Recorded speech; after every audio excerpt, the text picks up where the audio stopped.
If you have care needs, you have the option to receive your care budget as direct payments. That means you can take responsibility for making your own decisions and managing your own care in the way that suits you.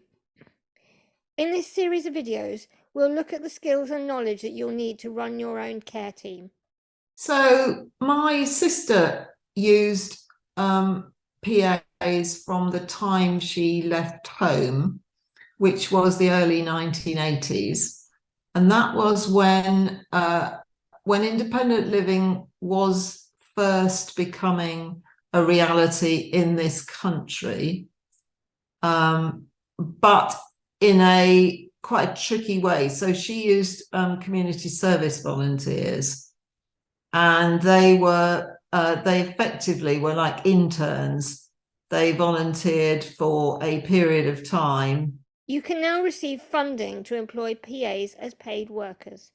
It's been quite a rapid change, and it wasn't brought in overnight for everybody. People are still learning how to manage their own budgets, and people are still fighting battles with local authorities as to individual outcomes for independent living. So the ink's not entirely dry on it, but essentially it was rolled out as a pilot project, and one of the aims was to save money, but the huge success of it is that it creates an awful lot more autonomy for people, and it gives people access to funding for what they need, not what somebody else thinks they need. Funding comes via a number of agencies, depending on what your PAs will be doing for you. These bodies include local authority social services, the NHS, and Access to Work. I was one of the first people to receive access to work funding for work, which only started in about 1994. So none of this stuff is that old. And community care funding and the council funding didn't really start until the 90s either. Wherever your funding comes from, you'll manage the money yourself and account for how you spend it. Adults with capacity get to decide for themselves what they're going to do today, how they're going to do it, how they are going to apportion money between the different everyday accounting tasks that adults do in their lives. Direct payments are an option for everyone, and you don't need to have any special qualifications to be entitled to manage your own budget. There's a lot of support for you as an independent employer to take control of your own care. Everybody who is entitled to support, so to support for everyday living needs, is entitled to a personal budget which they themselves control, and to make decisions about who they employ, whether they employ people, whether it's one or a team, up to the maximum funding that they have available. I've always preferred to hire directly for several reasons. So firstly, I think when you hire people directly, you can have just much more autonomy and control over how you live your life. I have found anecdotally that like when you do bring on agency PAs, they often have a set way of doing things, and sometimes that has not worked for me, or I don't feel comfortable with it, and this doesn't give me the same level of autonomy and independence that I value so dearly when I hire somebody directly. Secondly, just on like a pure kind of economic standpoint, like budgets are limited, and it's difficult enough hiring PAs and making sure that it is sufficiently well remunerated. And so sort of my preference is that if the money can go directly to the PA, that is also something that I prefer. Hiring your own PAs gives you greater choice, not only about how and when you receive care, but about who provides it. Being able to choose who helps you and who can help you live your life is very fundamental, that feeling of independence, that even though, yes, you need help, it is still help done at your behest and done at your control, and in a way that still gives you autonomy to live the life as you see fit. And I think that, to be like we're talking basic sort of human rights there, right? Like it's the right to live with autonomy and independence and the way you prefer to choose. I just want it to be more independent. As in with a carer, I can choose what I want to do when I want to do it. I don't have to, do certain things. And I fully, it was probably the best decision I've ever made, actually. It levels the playing field. It gives people a more normal, a more equal experience of life and of work and running a house. And I think from a PA's perspective, you can work in a small team where you get to know everyone. It's essential that I have somebody with me that knows how things work and how to move me around. Essentially how I work as well, how I work physically. And also, they know, they can read my mind sometimes. They preempt what I need because, they're trained in, what I do and how I do things. It gives you a great sense of freedom having a carer, and like you're actually in charge of your own life in a way. Of course you were before, but it feels like you are a little bit more now. When you have your own PAs, you can be in charge of what they learn about your specific needs. For me, having people that know the complexity of my physical needs, if I choked, it's the emergency things as well. They know what to do if I aspirate, if we have a set routine. There's usually no panic as well, and I can't convey all of that to somebody that has never met me before or doesn't work with me regularly. It's the consistency that is, essential to how I go about things on a daily basis. There are many benefits to employing your own care team. It is incredibly rewarding to do this kind of thing, to be a PA user. It's really rewarding for two reasons. One is that you get more freedom, more autonomy, more independence in your life than you would do otherwise. And the other thing is, actually, there are three reasons. One more thing is that you are giving somebody employment. You're giving them a job which actually they enjoy, and is to a large extent fulfilling for them.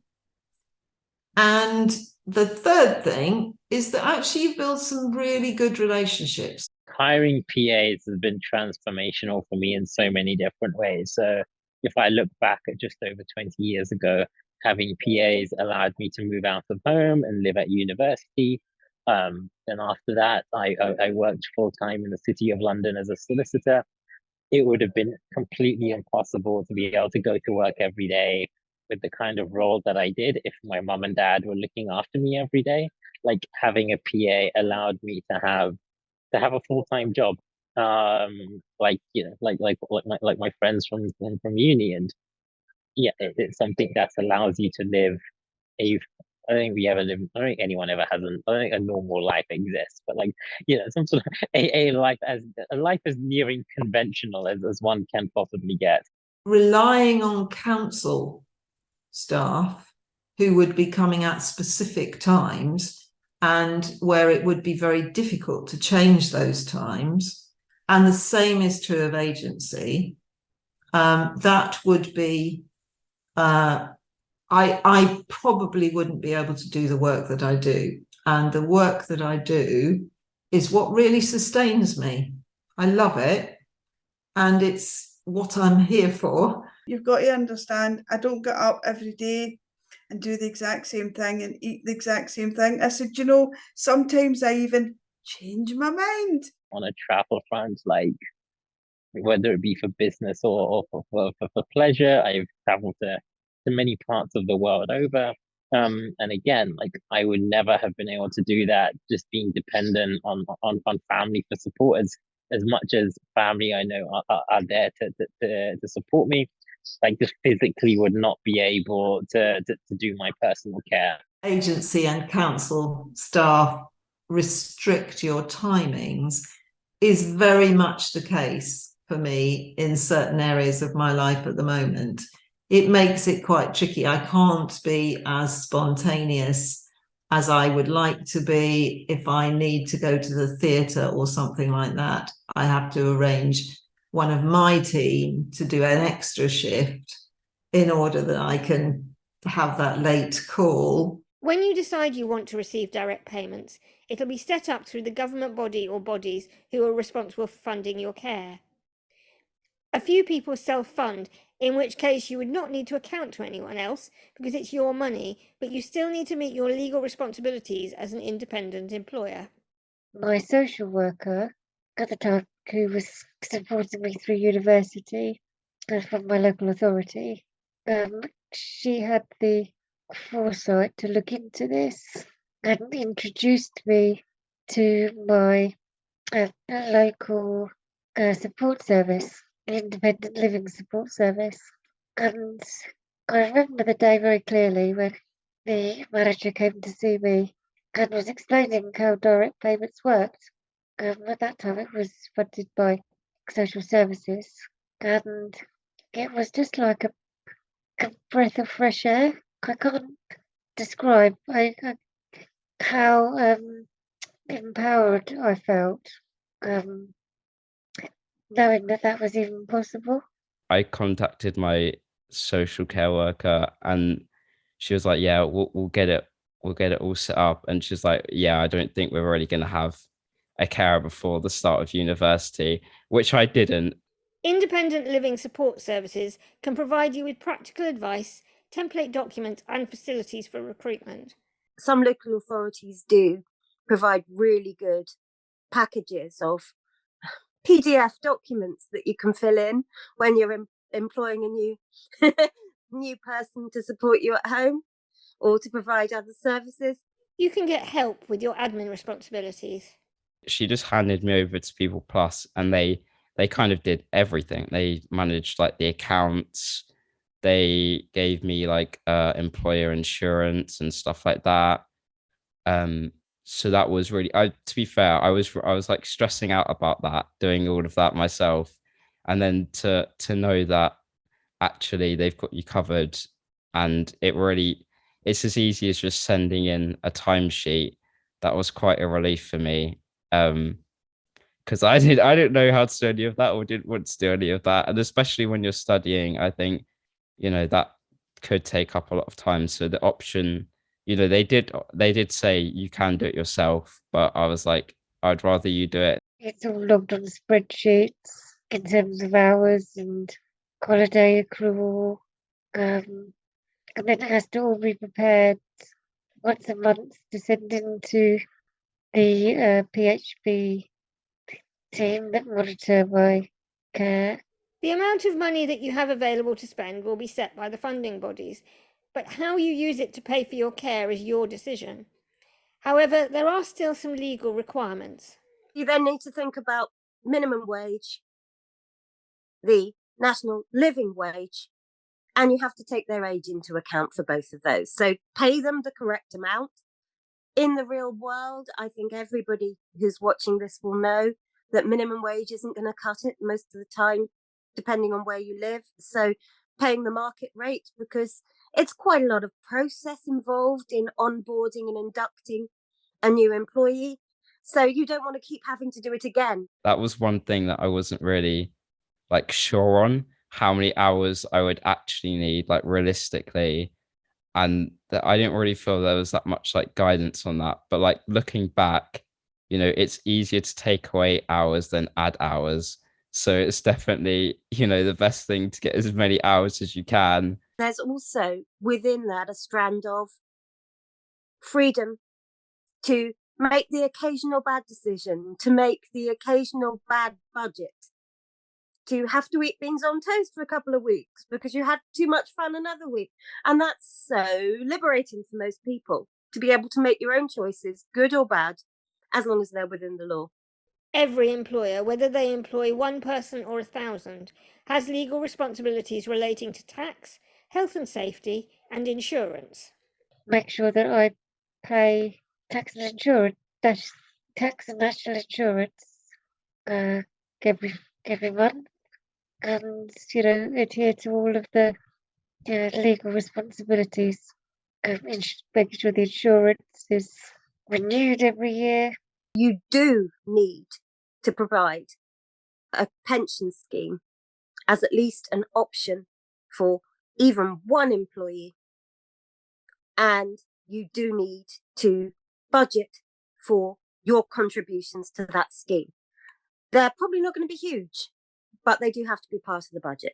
You need to have employer's liability insurance and you need to have public liability insurance. So you need to have a proper insurance policy as an employer. It's never a problem to go above what the law requires. It's only a problem to go below.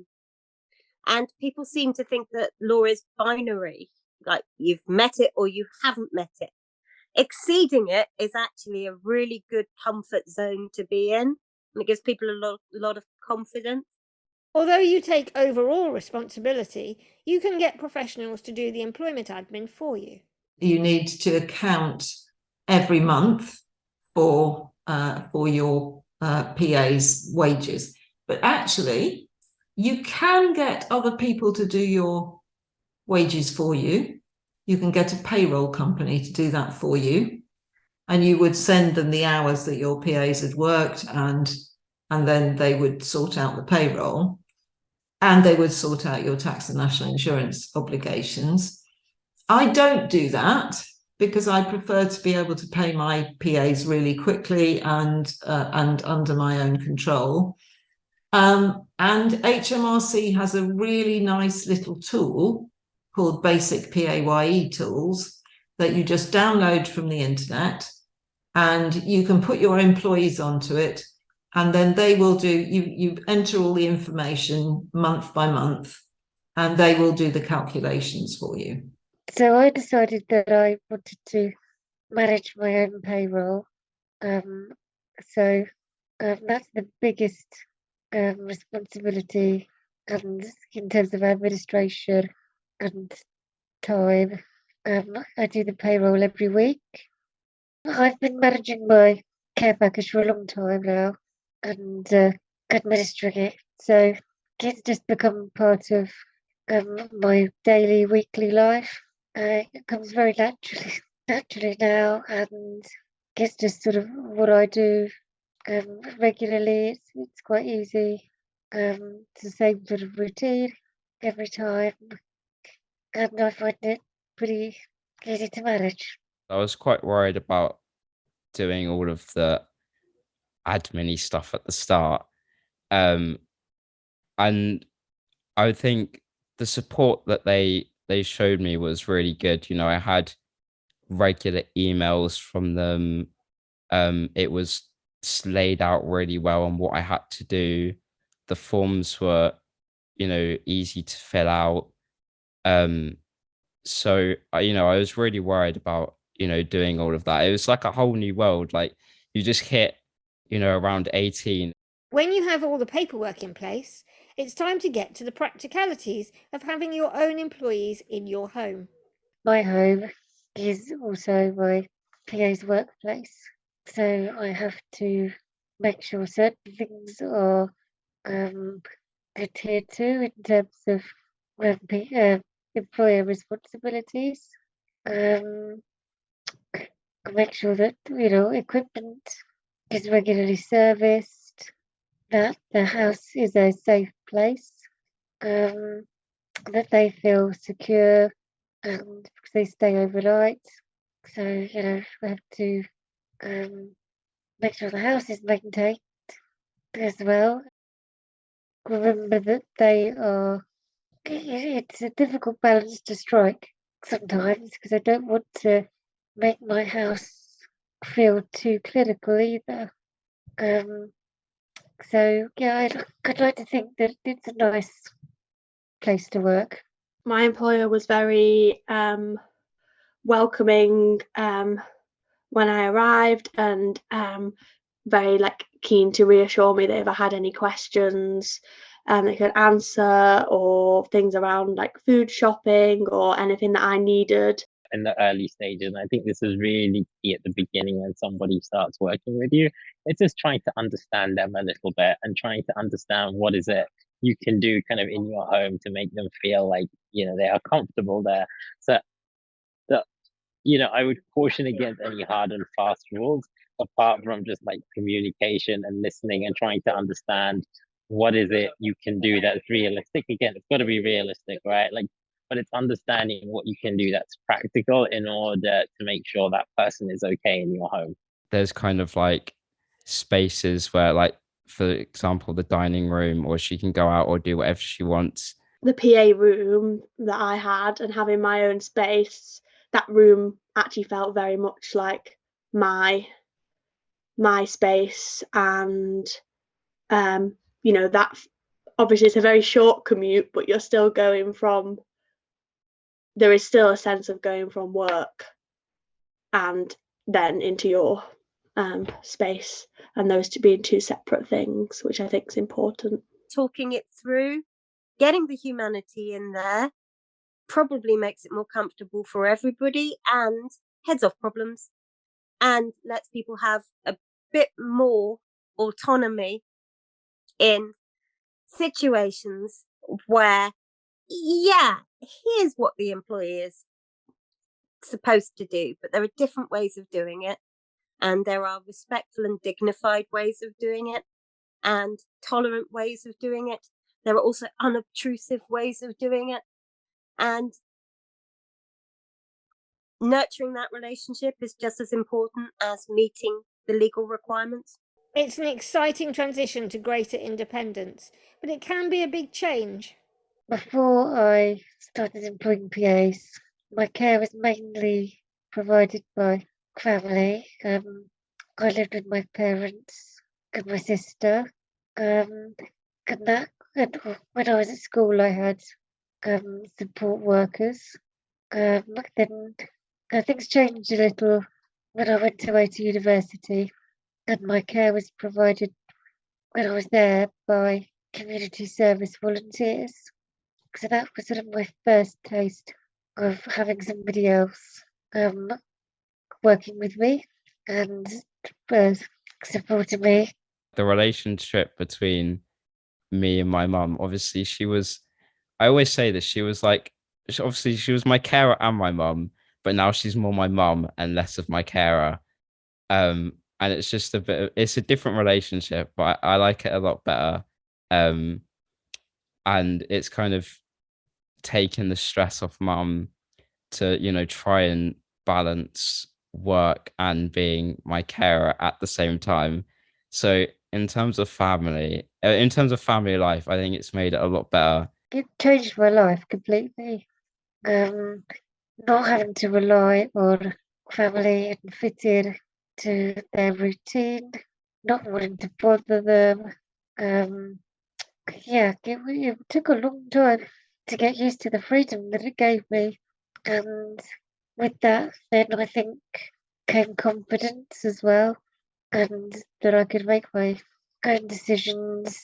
And it eventually led to me being able to move out into my own place. You are in control. You are the employer of anybody who is providing services to you one-to-one and supporting you. The formalities that you'll need when taking charge of your own care are an agreement with your funding body for direct payments, a separate bank account to hold the money. You'll need to be set up as an employer with HMRC to administer pay as you earn for your employees. You'll need a pension scheme for your employees, and you'll need employer's liability insurance. You need to think about what your needs are and how you want them to be met, what admin you want to do yourself and what you want help with, and how you'll make your home a safe and welcoming workplace.